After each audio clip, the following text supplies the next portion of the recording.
Ayan, ito nga pala yung ano ng PhilHealth dito sa Show 500, Show Boulevard. So guys, after niyo pong pumasok sa PhilHealth, ang unang steps na gagawin niyo po ay fill upan po itong form na ito. Pwede niyo pong itanong ito sa guard kung saan po ito nakalagay. At pagkatapos po, ipapasirox niyo po ito kasama po ang inyong ID ng PhilHealth. Tapos hingin ng number. So in guys, pang number 22 po ako, napakabilis lang po ng pila dito dahil kunti lang po ang nag-i-inquire.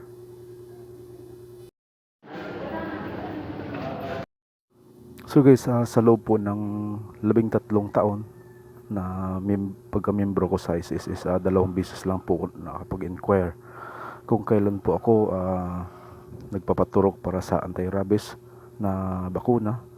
Tsaka lang po ako nakapag-inquire dahil nga puro trabaho na lang ang inaatupag ko, hindi po ako nag-absent. Ayun, kaya hindi ko alam na hindi pala nahulugan. Unang beses na gamit ko po ito sa aking bunso, no, nung nanganak ang asawa ko.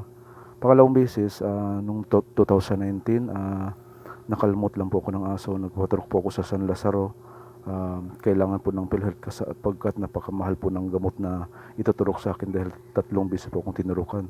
So gumastos po ako ng 3,000 doon dahil ang sabi po sa PhilHealth sa San Lazaro, wala daw pong laman ng aking PhilHealth. Hindi hinuhulugan ng aking amo na buwan-buwan ko pong buwan-buwan po kong kinakaltasan ng amo ko. Nagulat na lang po ako bakit ganoon. So wala po akong magagawa nung kinonsulta ko po yun sa amo ko. Sinabi ko po sa kanya, sir, bakit wala daw hulog? Ang sabi niya, hindi totoo yan, may hulog, naguhulog kami. So parang pinapalagay ko ako ang may mali nun, no? Hindi nila hinuhulugan ng aking pilit, kaya gumastos po ako ng 3,000 doon. So yung may-ari ng aso, binigyan po ko ng 500. Sa kapatid ko, 1,500 bali. Gumastos po ko ng 1,500 doon galing sa sarili ko pang bulsa. Na which is dapat i-charge ko po sa aking amo. No? Ngayon, nakalmot ulit ako ng pusa. Magpapaturok ulit ako ng anti-rabies vaccine. Kaya muli po akong pumunta dito. Dito naman ako pumunta sa may Show Boulevard number 500 sa third floor ng PhilHealth. At nagulat po ako sa aking muling natuklasan na 1 taon daw pong hindi hinuhulugan ang aking PhilHealth kasi yun po ang kailangan para sa pagpapaturok ng anti-rabies, at least 1 year.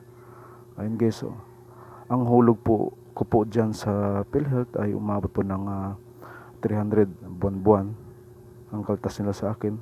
Yan. At least ngayon napatunayan ko na hindi talaga nila hinuhulugan ang aking PhilHealth. Kaya nainis talaga ako, nagagalit ako. Sabi ko, pag may babayaran to sa Mandaluyong, kailangan singilin ko po ang aking amo at ang aking bookkeeper. Sila may kasalanan kung bakit wala akong hulog sa PhilHealth.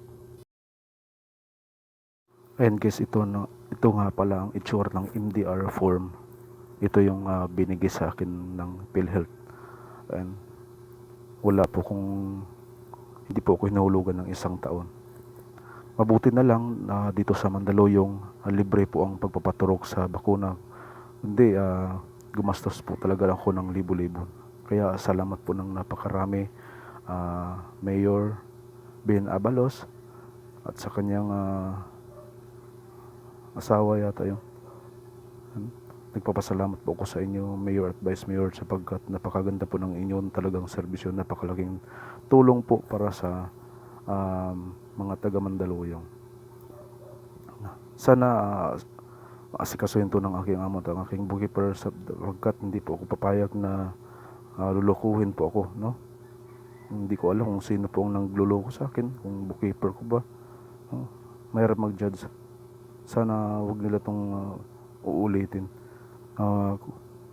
Tatanungin ko pa yung PhilHealth, pupuntahan ko pa kung paano po nila mabayaran ang lahat ng ito, sapagkat hindi po ako papayag, sapagkat gusto ko pong mapakinabangan ito.